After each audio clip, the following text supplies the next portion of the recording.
Hi friends, welcome back to my channel. ఈరోజు నేను capsicum చేస్తున్నానండి. క్యాప్సికమ్ 2-3 మాటల బాగా కడిగినానండి. చిన్నగా కట్ చేసుకొని తవా మీద వేసినానండి. డాబా స్టైల్లో చేస్తున్నానండి. కొంచెం బాగా వేపాలండి, నీళ్ళు పోయేంత వరకు. ఆయిల్ ఏమి వేయొద్దండి. ఫస్ట్ బాగా వేపాలండి. కొంచెం ఫాస్ట్లోనే పెట్టుకొని సిమ్ చేయొద్దండి. ఇప్పుడే కొంచెం ఫాస్ట్ పెట్టుకొని నీళ్ళు పోయేంత వరకు బాగా వేపాలండి. ఇలాగే కలుపుతుండాలండి. బాగా వేగుతుందండి. కొంచెం సిమ్ కొంచెం పెద్దగా చిన్నగా చేసుకుంటా ఇలాగే కలుపుతుండాలండి. పచ్చివాసన పోయేంత వరకు ఇలాగే వేపుతుండాలండి. కొంచెం చేంజ్ అయినాయి చూడండి క్యాప్సికము. ఇలా ఇంకొక 5 minutes 2 minutes ఇట్లా కలుపుతూ కొంచెం ఆగి కొంచెం మళ్ళీ కలుపుతుండాలండి. కొంచెం సిమ్ చేసిన చూడండి. ఇప్పుడు 2 స్పూన్ ఆయిల్ వేస్తున్నా చూడండి. 2 స్పూన్ ఆయిల్ వేసినాక మళ్ళీ ఒకసారి మంచిగా బాగా కలపాలండి.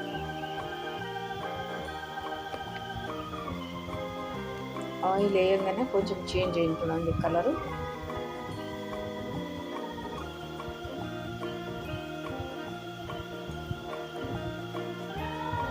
చూడండి బాగా వేగాయండి. వేగినాయా లేదా కొంచెం చూడాలండి.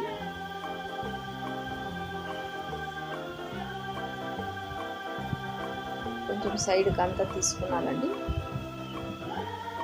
కొంచెం మధ్యలో కొంచెం గ్యాప్ ఇవ్వాలండి.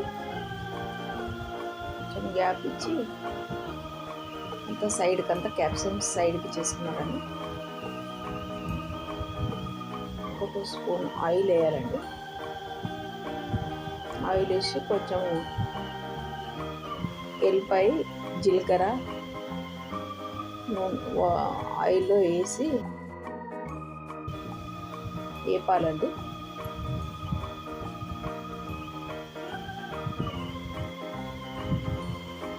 కొంచెం సాల్ట్ మన ఇష్టం వంటి సాల్ట్, 2 స్పూన్ కారం. మనకు స్పైసీ కావాలంటే ఇంకా కొంచెం కారం వేసుకున్నానండి. కొంచెం ఆయిల్లో వేగాక ఎల్లిపాయ తరుము కొంచెం ఆయిల్లో వేగాక మళ్ళీ కంప్లీట్ కలపాలండి. బాగా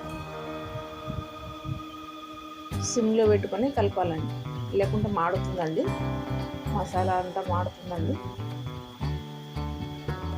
మాడవనికి లేకుండా కొంచెం బాగా కలుపుతుండాలి.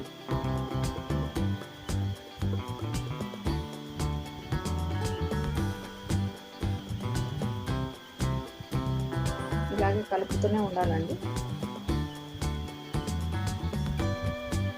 2 స్పూన్ కర్డ్ వేస్తున్నా చూడండి.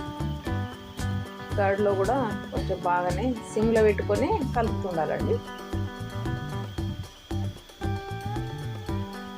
కొంచెం కర్డ్ వేయాలి, కొంచెం వాటర్ వేయాలండి. కొంచెం చిన్న గ్లాస్ అంతా వాటర్ వేయాలండి. కొంచెం గరం మసాలా వేస్తున్నా చూడండి. గరం మసాలా వేసినాక మళ్ళీ కలపాలండి. కొంచెం బాగానే వాటర్ అంత పోయేంత వరకు కలపాలండి.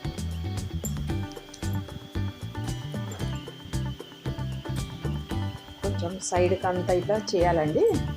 అంటే బాగా అవుతుందంట, అన్ని సైడ్ వేగుతుందండి. తవా మీద చేస్తే కొంచెం టేస్ట్ వేరేనే అవుతుందండి.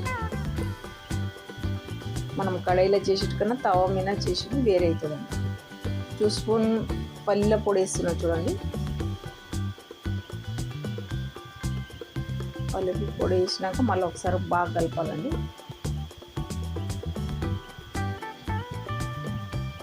కొంచెం వాటర్ అంతా దగ్గరికి అయ్యేంత వరకు కలపాలండి.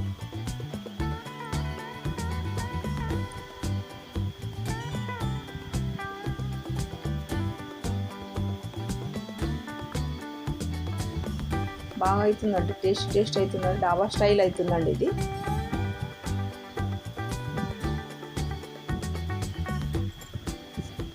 చూడండి, మీరు చేసుకొని చూడండి, టేస్ట్ ఎలా అయింది చెప్పండి కామెంట్లో.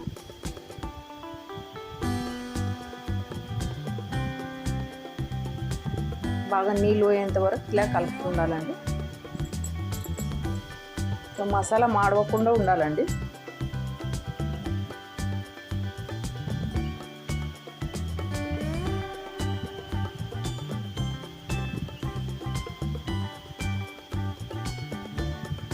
మీకు ఎలా అనిపించింది కామెంట్లో చెప్పండి. ఆఫ్ చేసాను చూడండి, వాటర్ అంతా పోయినాయి చూడండి. సర్వ్ చేసుకున్నానండి. చూడండి, కలర్ఫుల్ అయింది చూడండి. క్యాప్సికమ్, డాబా స్టైల్ క్యాప్సికమ్. ఈ డాబా స్టైల్ క్యాప్సికమ్ అన్నంలోకి, చపాతీకి, రోటీకి చాలా బాగా అవుతుందండి. చూడండి, ఇట్లా కలర్ఫుల్ అయింది చూడండి. మేము రోటీతో సర్వ్ చేసుకున్నామండి. Thank you for watching. Bye అండి.